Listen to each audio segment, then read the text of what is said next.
Hi, I'm Gail. And hi, I'm Catherine. Welcome to Women Over 70 Aging Reimagined, our award-winning weekly podcast. Visit womenover70.com and learn how you may become engaged with our community through Aging Reimagined Circle. And we hope to see you at our next online monthly meeting. And we want to thank our sponsor, Production Plus. They are an expert in crafting visuals that not only attract attention, but also elevate every moment. From custom printed graphics and scenic designs to event rentals and immersive AV elements, they know how to make any event a visual masterpiece. And today we're happy to have with us Darlene Norman. Darlene is 71. She lives and works in the Chicago area. And for her entire life, she has believed the most important work and most impactful is being a mother. Darlene was 36 years of age when her daughter was born. She'd been married for 8 years and was thrilled to learn she was pregnant. She already had a bonus son by her husband's first marriage, and when she became pregnant, she felt it was a blessing, nothing short of amazing. For a brief moment, that dream was almost shattered. When Darlene graduated from high school, she expected to become a pharmacist. Instead, she started working at the IRS in a typing pool. Eventually, she spent a 2-year period working for the Defense Department conducting audits. After retiring in 2009, Darlene began assisting her husband in his CPA practice and today continues to work with him 2 days a week. Active in her church and serving as a trustee, Diane teaches children once a month. She's also active in the women's ministry. Diane also loves to travel and is okay with some downtime. It's a pleasure to welcome you to Women Over 70 Aging Reimagined, Darlene. Thank you. Thank you. When we spoke, you told me why your dream of being pregnant was almost shattered. Do you mind sharing that with us? Of course not. So, as you said, I had been married for 8 years when we decided to start a family. And, being accountants, we had our thoughts about when the baby should be born, and the baby can't be born during the tax season. That would be too hectic. So we were trying to plan everything out, but of course, things don't always go according to your plan. And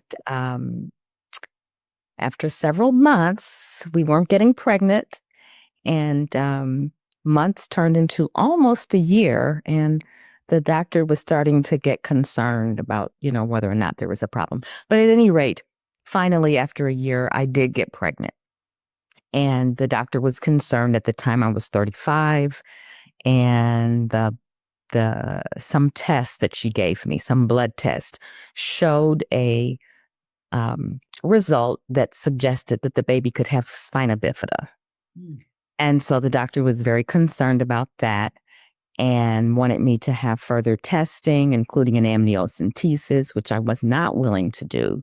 I did have a second blood test, an ultrasound, and I assured the doctor that I was doing that for her comfort because I felt like we had prayed for this baby, and we just believed that God would give us what we prayed for, and what He gave us would be our baby in whatever shape.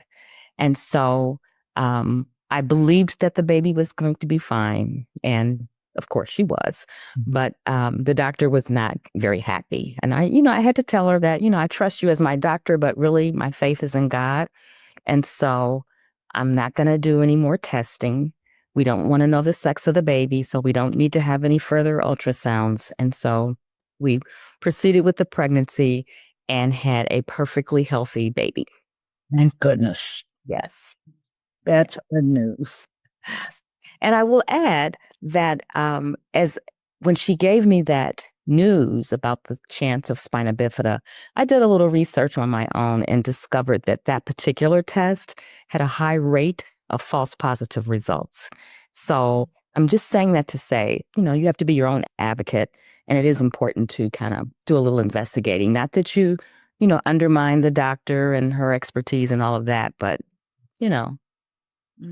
manage your own care. You also talk about your bonus son. I love that term. Yes. So what does that mean? So when I married, I gained a son. So he was 7 years old, I believe, when we got married. And so he was, I during the years that I dated his father, I was always enamored with him as a little guy. And when we had our daughter, he was thrilled to have a baby sister, so much so. And he lived with his mom and would spend weekends with us and summers. And so our daughter was born in June. So he was there when she was born, and he was very protective of her. He would let his friends come and look at her, but tell them they had to wash their hands first, and then they could look at her but couldn't touch her. So he's very protective. Unfortunately, there's a 15-year difference, so they didn't really grow up together. He went off to college and really never came back. So they have kind of a distant relationship. But yeah, he's I don't like the term step son, stepmom. And so I call him my bonus son. You told us that you had a stint with breast cancer. As both of us have had. Interesting. Okay. And that scripture helped you cope.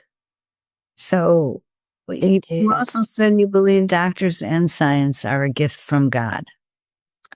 Absolutely, I believe that. And I think the older I get, and the more I'm acquainted with illness, either for myself or those around me, the more I realize what a blessing medical science can be. And I really believe that, when you think about those who, I say they're chosen for that field, those who pursue a field of medicine, everyone can't make it in that field. I know of people who have started down that path and just didn't make it. Everybody doesn't have the aptitude, I don't think, for that kind of rigorous study, grueling.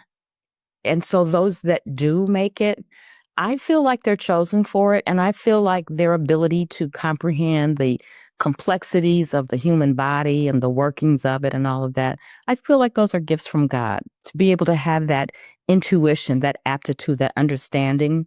And so I am thankful for them. And being in a Christian setting, you hear sometimes people say, well, I have faith in God, and, suggesting that they don't need doctors. And my response is, I have faith in God, and I have faith that God will equip the doctors to do what needs to be done to remedy whatever condition facing. Yeah. Well said. So you're how old were you when you had breast cancer? I was 67. So it's just been 4 years. And I was fortunate that it was a slow-growing, non-aggressive form of breast cancer. There were 2 tumors, and so I did have a mastectomy. But I didn't. There was no lymph node involved, so I didn't have to have radiation or chemotherapy. So that was fabulous. Yes, either one. Wow.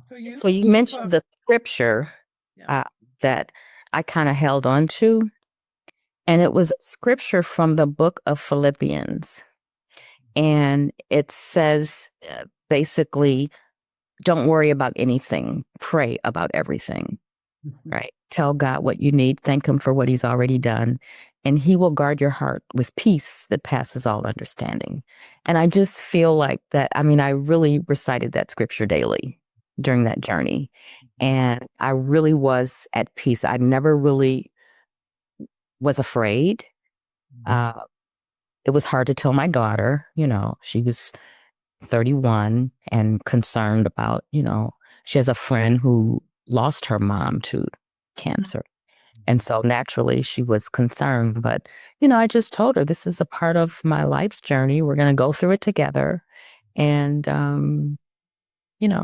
we'll be fine. And so I really was honest. I can honestly say I feel like the prayer was answered, that God really did give me peace throughout the journey. And I really did not have a lot of worry and anxiety over it. Wonderful. You're a trustee with your church. What does that involve? Well, so in our church, the name of the church is Apostolic Church of God. And so there's an official board that includes deacons and trustees. And so I have been the secretary of the board for a number of years. In fact, thankfully, we just have a new younger woman who's now the secretary. Yay. But it just, we are the people that the pastor entrusts, and he says that we are the eyes and ears of the congregation. It's a large church. And so we are the people that he confides in. We sometimes advise him. We are involved in decisions that are made for the plans that the church has and that sort of thing. Where is this church, Darlene? It's on the south side in the Woodlawn area, 63rd and Dorchester. Mm-hmm. Yeah. I know you believe in lifelong learning. Yes. Yeah. How does that show up in your life? Well, I haven't taken any formal classes in a long time. But, I read a lot, and I'm always interested in things that are going on around me and in the world. And so I guess it just shows up in the things that I read, the things that I pay attention to, the things that I engage with. Is this mainly for your own knowledge, your own expansion? Yes. Mm-hmm. Yeah. It's not necessarily to solve a problem or to. No. And then, of course, being in the accounting field, you do have to stay on top of changes in the tax law and that sort of thing. So that's part of it, too. Yeah. You have to be involved with all of that sort of thing, keep up to date. When you worked for the IRS for a long time. Yes. And how did you get from wanting to be a pharmacist to working for the IRS? So when I was in high school, I worked in the neighborhood drugstore. And the owner of this drugstore was, a family friend. So, he hired me when I was probably 16. And I worked as a cashier at the front counter. But then eventually he would have me working with him in the pharmacy.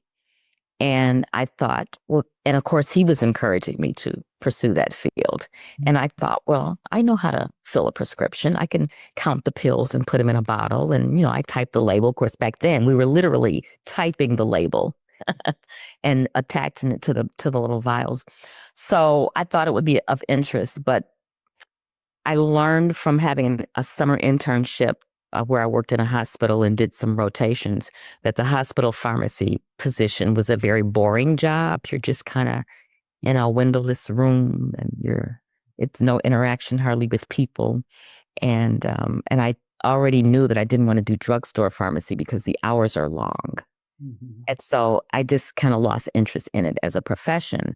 So I had gone to City College, right? Community college. And so after completing 2 years, I didn't at that point know what I wanted to pursue.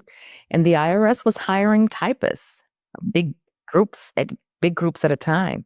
And so my friend and I applied, and we both got hired in January of 1974. And I was 19 years old. And I started working in this typing pool. And through over time, I did go back to school and pick up some accounting hours, and eventually a degree, and was able to advance within the IRS to various positions, from being in the clerical position to a tax examiner to a tax auditor. And then as I was finishing up my degree and sitting for the CPA exam, I was ready to move further. They weren't hiring. And that's when I went to the Defense Department for a couple of years. But I did come back to the IRS and ended my career there. So kind of a circuitous route. Interesting. Very. And that was not boring. Interesting, because accountants are typically considered boring. But it was not boring being a tax examiner or a tax auditor or an IRS agent. That was not boring because, you're going out to people's places of business. You're learning about different businesses. You're looking at their books and records and, finding discrepancies here and there. You're a very popular person, huh? Yeah, they were never happy to see me. However, I will say the last probably 18 to 20 years of my career, I was in the appeals office. And so those people were happy to see me because they had conflicts with the examiners that I was there to resolve. Uh-huh. That was that fit my personality better. Mm-hmm. You had an opportunity to help resolve some issues and help some people whenever possible. So what is it that you do in your husband's practice, the CPA practice? Well, during the tax season, I help with the preparation of tax returns. But during the off season, like now, he has some clients that he does financial accounting for. And so, I make journal entries, I do bank reconciliations and things like that. Wow. That's pretty interesting. Yeah, very. So you're now, what are you now? You're 71. Why we could interview you. And do you ever think about your own aging? I do. When people talk, I'm proud to be 71, right? I don't try to hide my age. I think my favorite line is, aging is a privilege denied to many. So I never shy away from saying my age. A lot of people didn't make it this far, right? So aging is a blessing, and I'm extra blessed because I'm in reasonably good health. I mean, I've had some health issues, obviously, with the breast cancer. I've had, some herniated disc issues, but for the most part, I'm able to do pretty much anything physically that I want to do. Mm-hmm. So I still ride my bike, I'm still able to be physically active. So aging has been good for me. And so how else do you like to spend your time? I'm sorry? How else do you like to spend your time besides work and church and husband and daughter? Yeah. What else? Well, we travel a lot, my husband and I, and sometimes our daughter joins us, but we travel a lot, sometimes just the two of us, sometimes with friends. We travel to a lot of jazz festivals in and out of the country. In fact, earlier this year, we went to a jazz festival in Portugal. And that was really awesome. So, we do enjoy traveling. I said last year I had a big birthday party for turning 70, and I was telling the people that my husband is literally taking me all over the world or around the world, different places. So we do enjoy traveling. So that's we try to get away 3 or 4 times a year, if not. Yeah. Are most of those away from the United States? No, we usually do one big one out of the country, maybe 2. This year might be 2. We've been out once. We may go to Canada this year. So, and how long are your trips? So it depends. When we did the trip to Portugal, it was up for 10 days, I believe. Since then, we went to Florida. That was just like a long weekend, like Wednesday to Sunday or something like that. So, it depends. The longest we did was a cruise. It was a 17-day cruise. And that was probably one of the longest ones that we've taken. Where was that? Where did you go on that? We started in Los Angeles. We went down the Mexico, through the Panama Canal into South America, and ended in Miami. Yeah. Sounds good to me. Yeah. Have you been on jazz cruises? We have not. We've talked about that. We have several friends that have done them, and we haven't done one yet. I think part of the problem is they're so popular. When people go on these jazz cruises, as the cruise ends, they sign up for the next year, and for those of us who haven't been, you end up on a waiting list. And so, but we haven't actually even tried yet. Just sing. I have a question. Do you sing? I do not. Only You have a gorgeous voice, so I thought you probably did. Oh, no. I have a sister who sings, and I'll tell you this funny story. When my daughter was very little, you sing to your kids, and that's what they know. She heard my sister sing, and she was like, "Mommy, Delphine can really sing. When you sing, you sound like you're talking." So that was her way of noticing the difference. Yes. Well, you are a walker. Yes. You love to walk everywhere. And I used to be a runner. And you used to be a runner, okay. Yeah. And you're in book club. Mm-hmm. Yeah. How do the two of you know each other? Gail and Darlene. From book club. We lived in the same building. Okay. Mm-hmm. For a while. Yeah. And we met in book club, right? Yeah. And we walked together. Right. Right? Yes. Mm-hmm. Yeah. I'm noticing those lovely flowers behind you. Oh. And is that are those lights to keep the flowers, have anything to do with the flowers? No, actually. The plant that you see behind me is actually a plant that we had before we got married. Wow. Yeah. My husband had one in his apartment. I had one in mine. And we still have, in fact, we used to have 3. We have 2 now. So you see one of them. And yeah, so those plants have been with us for almost 50 years. My goodness. I know, right? That's amazing. It's amazing. A lot of people don't believe it. I have a niece that says she just doesn't believe it. So, but we find that the bigger the pot we put them in, the bigger they grow. So we can't get a bigger pot because it'll be out the window. And the flowers that we see, are those part of that plant? No, I think what you see is an orchid. So orchids. It's just on the table. Very nice. Very nice. Thank you. Is there anything else you'd like to tell our listeners? I was trying to think in your introduction. I felt like there was something that you mentioned that we didn't talk about. We talked about the breast cancer. We talked about the pregnancy. I don't know. I felt like there was something that we didn't get to. Women's ministry and teaching children? Yes. So I've been teaching children's church, actually started teaching children's church before my daughter was born. She's 35 now. And so I took a break when she was born, but then I went back to it. And so I've been teaching for a long time. As a matter of fact, I have kids. I teach 4 and 5-year-olds. So I have kids in my class who I've had their parents in my class. So I enjoy it. I only do it once a month, and we have lots of fun. I'm always trying to think of creative ways to make part of the lesson memorable for them because, some of the Bible stories are things that they may not really understand, but there may be little things that they will remember as they get older, is my hope.